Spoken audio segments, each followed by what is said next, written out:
The morning sun cast long shadows across the cobblestones of St. Andrew's University as William Arthur Philip Lewis Windsor hurried across the quad, his backpack slung carelessly over one shoulder. The second-year student had grown accustomed to the whispered conversations that followed him wherever he went, but today felt different somehow. Perhaps it was the crisp Scottish air, or the fact that his philosophy lecture had been particularly thought-provoking. But William found himself walking with a lighter step than usual.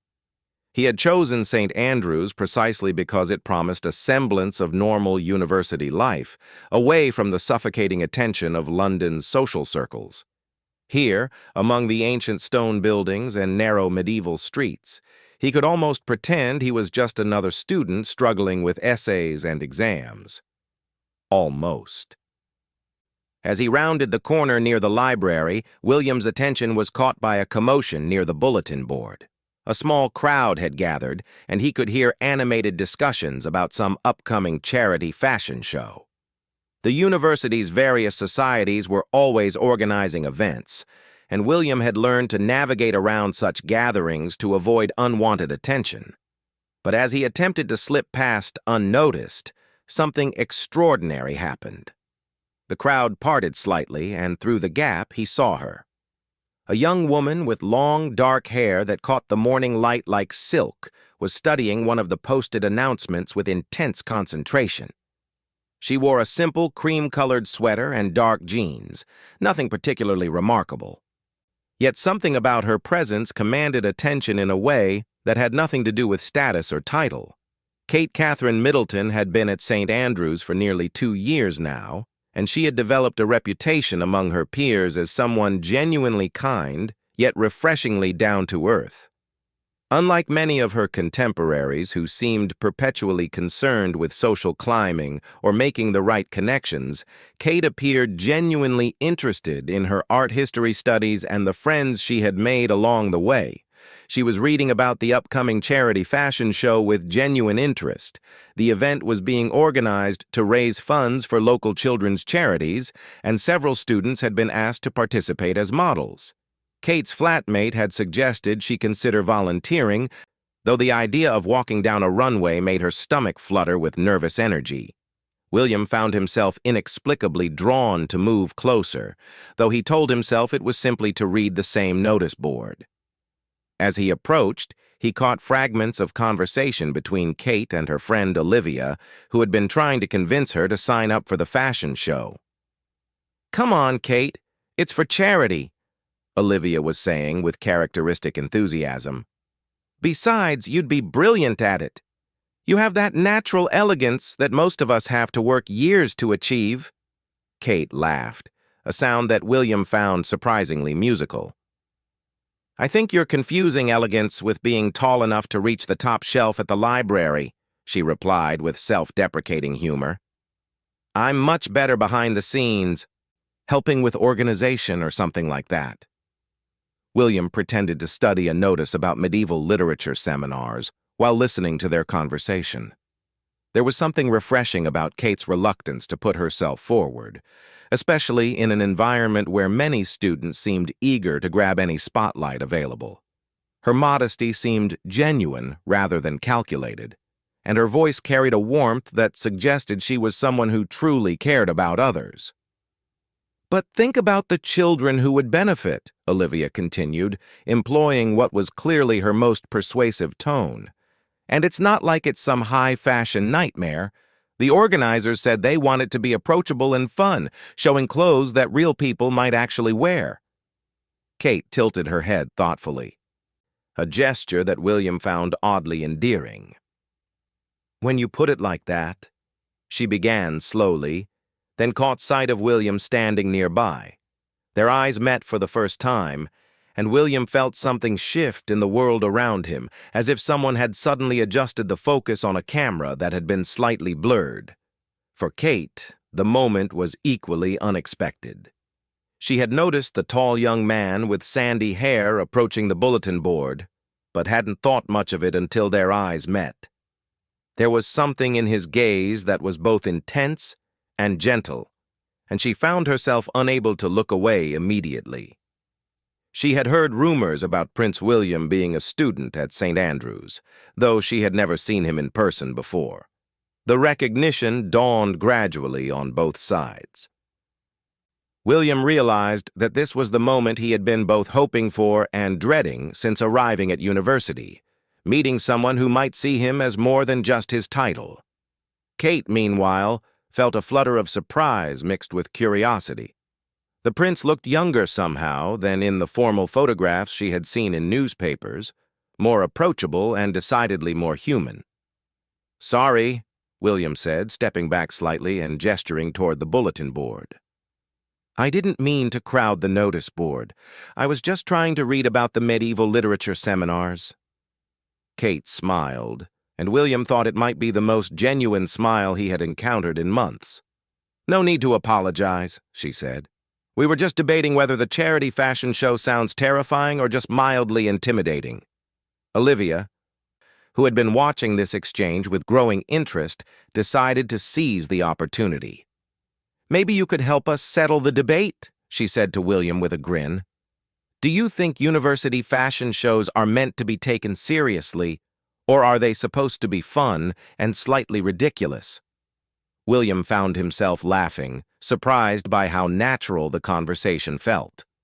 "I think the best charity events are the ones where people are having so much fun that they forget to be self-conscious," he said. "Though I'll admit I've never actually participated in a fashion show, so I might not be the best person to ask." Kate studied his face as he spoke, noting how his expression became more animated when he was talking about something he found genuinely interesting. There was none of the practiced charm she might have expected from someone in his position, just what seemed like authentic engagement with the conversation. "Are you thinking of signing up?" Kate asked, then immediately felt her cheeks warm as she realized how forward that might sound. William's response surprised even himself. "You know, I wasn't. But now I'm actually considering it. If you're thinking about participating, maybe we could both be terrified together." The words hung in the air between them for a moment, loaded with possibility and the kind of spontaneous honesty that often marks the beginning of something significant. Olivia looked back and forth between them with barely concealed delight, sensing that she was witnessing something more important than a casual conversation about university events. Kate felt her heart rate quicken slightly, though whether from nerves about the fashion show or something else entirely, she couldn't quite determine. "That might actually make it less terrifying," she admitted. "There's something to be said for shared suffering." William grinned, and Kate noticed how it transformed his entire face, making him look less like the formal figure from newspaper photos and more like someone she might actually want to get to know better. "Shared suffering has probably been the foundation of more great friendships than people realize," he said.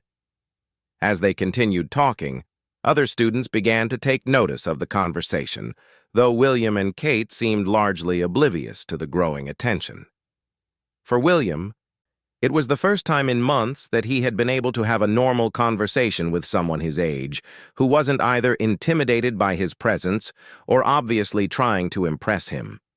For Kate, it was simply an unexpectedly pleasant interaction with someone who seemed genuinely interested in what she had to say. The bell tower chimed the hour, reminding them all that they had classes to attend. As the small crowd around the bulletin board began to disperse, William found himself reluctant to end the conversation. "I should probably get to my next lecture," he said, though he made no immediate move to leave. Kate nodded, gathering her bag and books. "Me too. Art history waits for no one, apparently." As she turned to go, William surprised himself by calling after her. "Kate, if we both do decide to sign up for this fashion show, maybe we could grab coffee sometime to discuss our mutual terror over the whole thing." She turned back with a smile that seemed to light up the entire courtyard. "I'd like that," she said simply, then walked away with her friend, leaving William standing by the bulletin board with a feeling he couldn't quite name, but definitely wanted to explore further. As William finally made his way to his own lecture, he realized that something fundamental had shifted in his university experience. For the first time since arriving at St. Andrews, he found himself genuinely excited about something that had nothing to do with duty or expectation, but everything to do with the possibility of getting to know a remarkable young woman who had looked at him and seen not a prince, but simply someone worth talking to. 3 weeks had passed since William and Kate's first meeting at the bulletin board, and their coffee to discuss the charity fashion show had turned into several coffee meetings, study sessions in the library, and long walks around the historic town. What had begun as nervous conversation about modeling for charity had evolved into something neither of them had quite expected. The charity fashion show itself had been a surprising success.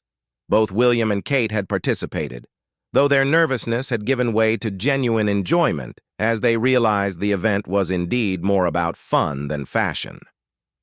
Kate had been naturally graceful on the runway, while William had embraced the slightly ridiculous nature of the whole enterprise with good humor. More importantly, they had raised a significant amount of money for local children's charities, but it was what happened after the show that had really captured attention throughout the university and, unfortunately, beyond its ancient walls. William and Kate had been photographed leaving the venue together, laughing at something Kate had said, and by the next morning those photos were on the front pages of several British newspapers. The headlines ranged from the relatively restrained Prince William's university friend to the more sensational Will's new romance. The attention had been immediate and intense, transforming Kate overnight from a private student into a subject of national curiosity. Photographers began appearing around St. Andrews with increasing frequency, hoping to capture more images of the young woman who had apparently caught the future king's attention. For Kate, the sudden scrutiny was overwhelming in ways she had never imagined possible. She found herself checking around corners before leaving buildings, planning routes across campus that avoided main walkways, and constantly aware of being watched. Her friends rallied around her with support and advice, but nothing could quite prepare someone for the experience of having their every movement analyzed by strangers. William, meanwhile, was struggling with a familiar but intensified version of his own relationship with media attention. He had grown up understanding that his life would always be subject to public interest, but watching someone he cared about navigate that same scrutiny for the first time was proving far more difficult than managing his own exposure had ever been. The situation came to a head on a gray Thursday afternoon in November. Kate was walking back to her residence hall after a particularly challenging art history seminar when she noticed the now familiar presence of photographers positioned strategically around the campus. What she hadn't expected was for one of them to approach her directly. "Miss Middleton," the photographer called out as she tried to walk past without making eye contact. "Could we get a quick photo? Maybe a comment about your relationship with Prince William?" Kate felt her cheeks burn as other students in the area turned to stare. She had been coached by her friends on how to handle such situations, but the reality of being confronted was far more intimidating than any theoretical discussion could have prepared her for. "I'm sorry, but I'd prefer not to," she said quietly, continuing to walk toward her residence hall. She was proud that her voice remained steady, even as her heart pounded with anxiety. The photographer, however, was persistent. "Just one quick shot, Miss Middleton. Our readers are very interested in Prince William's life at university. Surely you understand the public interest." It was at that moment that William appeared, seemingly from nowhere, though he had actually been watching the situation develop from the library windows. His expression was serious in a way that Kate had never seen before, and there was an authority in his bearing that reminded everyone present exactly who he was. "I think Miss Middleton has made her position quite clear," William said, his voice carrying the kind of quiet command that comes from a lifetime of understanding one's own power. "I'd appreciate it if you would respect her wishes." The photographer looked between William and Kate, clearly calculating whether to press further or retreat. William's presence had drawn the attention of other students, and a small crowd was beginning to form. The photographer, recognizing that the situation was unlikely to develop in his favor, lowered his camera with obvious reluctance. "Of course, Your Royal Highness," he said, though his tone suggested he was far from pleased about the outcome. "Though I hope you understand that public interest in your life is only natural." William's response was measured but firm. "I understand many things," he said. "I also understand the difference between public interest and private harassment. I trust you do as well." As the photographer finally retreated, William turned his attention to Kate, who was standing very still with what he recognized as carefully controlled composure. He had seen that same expression on his own face in mirrors after particularly difficult encounters with media attention. "Are you all right?" he asked quietly, aware that they still had an audience of curious students. Kate nodded, though William could see that the encounter had shaken her more than she was willing to admit in public. "I'm fine," she said, then added with a small smile that didn't quite reach her eyes. "Though I think I'm beginning to understand why you value privacy so much." William felt a surge of protectiveness that surprised him with its intensity. He had grown up with media attention and had developed strategies for managing it, but watching Kate navigate the same challenges for the first time made him realize how much he had asked of her simply by allowing their friendship to become public. "Would you like to get out of here?" he asked. "I know a place where we can talk without an audience."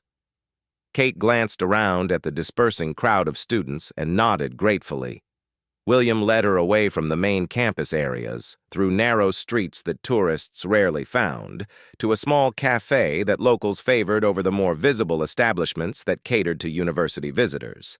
The cafe was warm and dimly lit, with mismatched furniture and the kind of comfortable atmosphere that encouraged quiet conversation.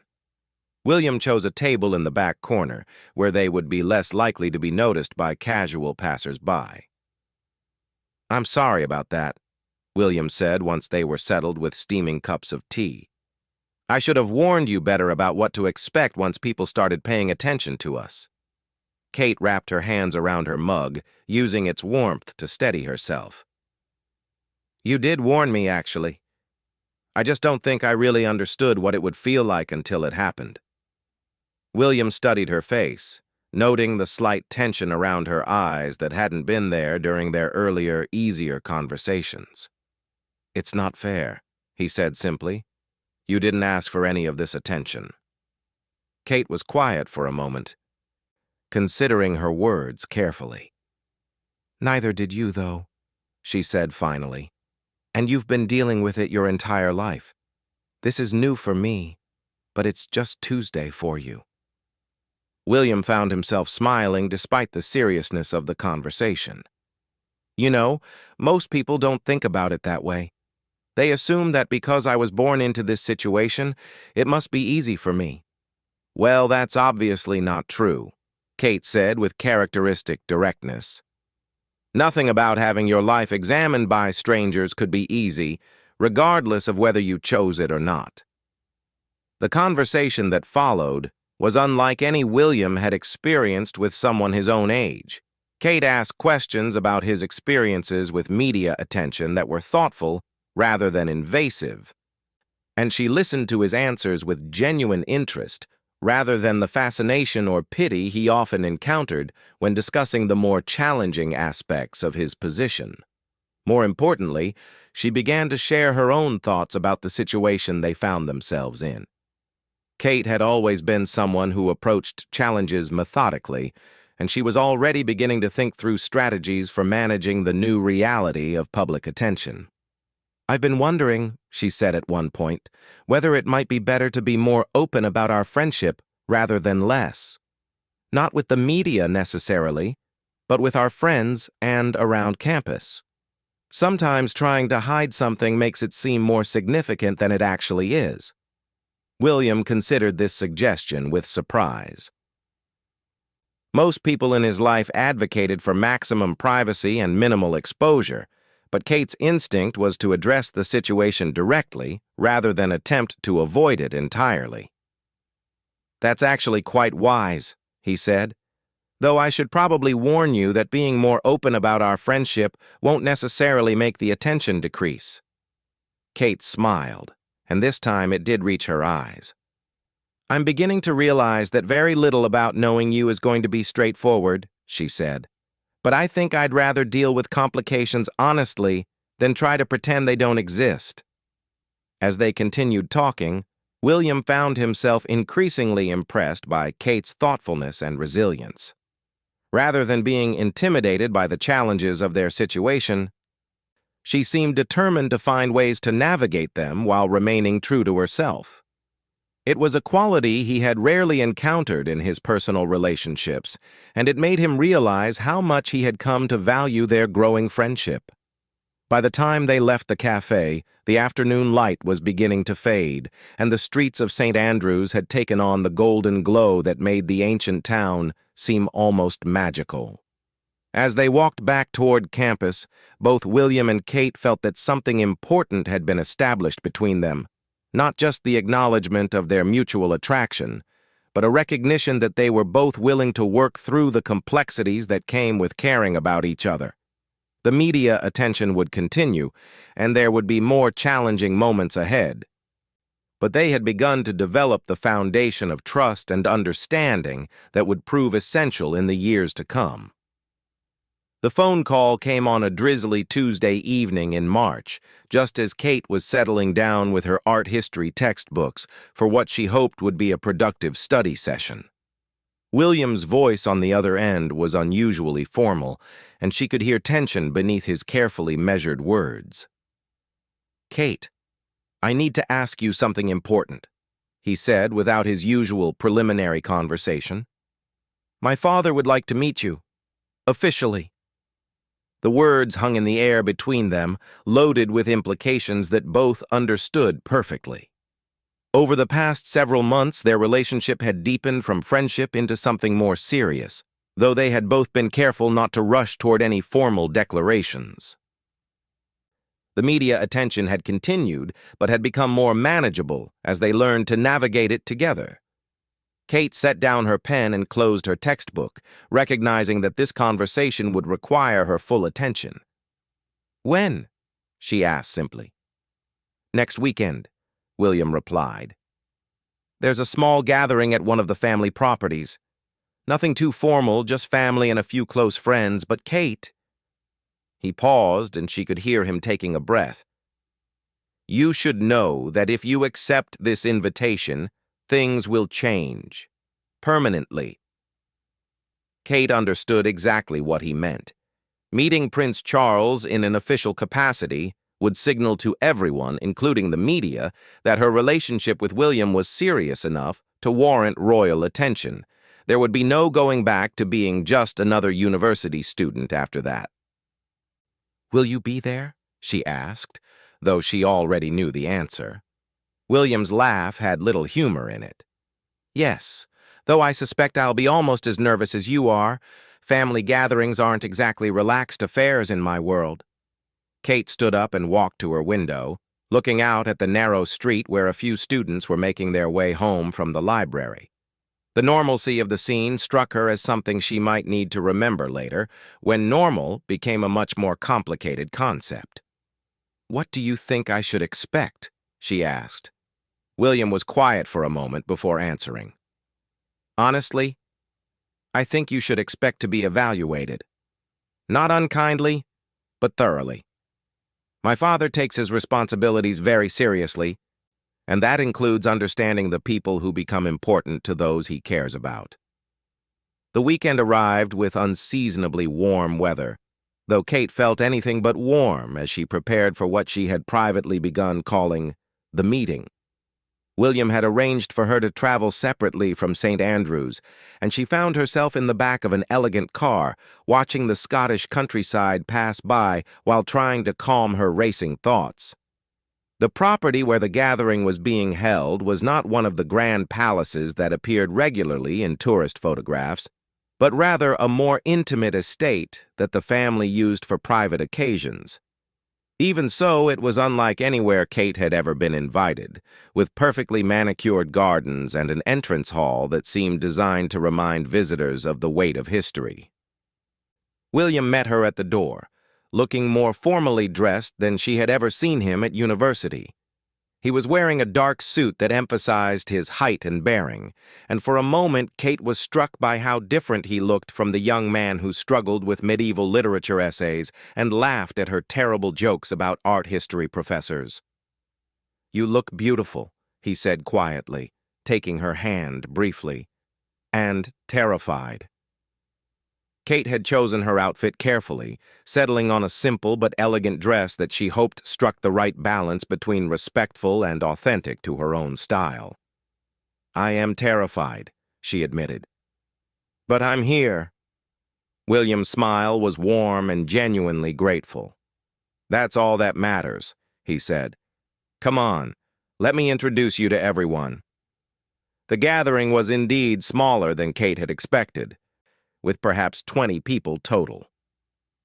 Prince Charles was immediately recognizable, though he was more relaxed in person than in the formal photographs Kate had seen.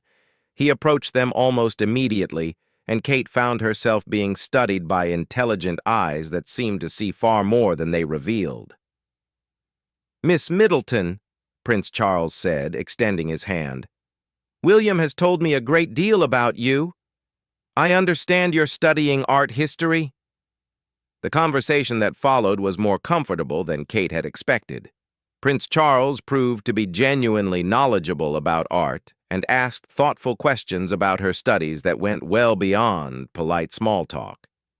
Kate found herself relaxing slightly as she realized that he seemed genuinely interested in her thoughts rather than simply testing her knowledge. What she didn't immediately notice was how carefully Prince Charles was observing not just her answers, but her interactions with William. He watched how they stood together, how William's posture changed when Kate was speaking, and how naturally they seemed to communicate without words. Most importantly, he observed how Kate responded to the formal atmosphere and the subtle pressures of being in a royal environment for the first time. As the evening progressed, Kate found herself in conversations with various family friends and distant relatives. Each interaction felt like a gentle test, though everyone was unfailingly polite. She began to understand that she was being evaluated not just for her suitability for William, but for her potential ability to handle the demands of royal life if their relationship continued to develop. The moment that would later be remembered as pivotal came during dinner. Kate had been seated between William and one of his cousins, and the conversation had turned to various charitable endeavors that family members supported. Kate, who had been listening more than speaking for most of the meal, suddenly found herself passionate about discussing the charity fashion show she and William had participated in at university.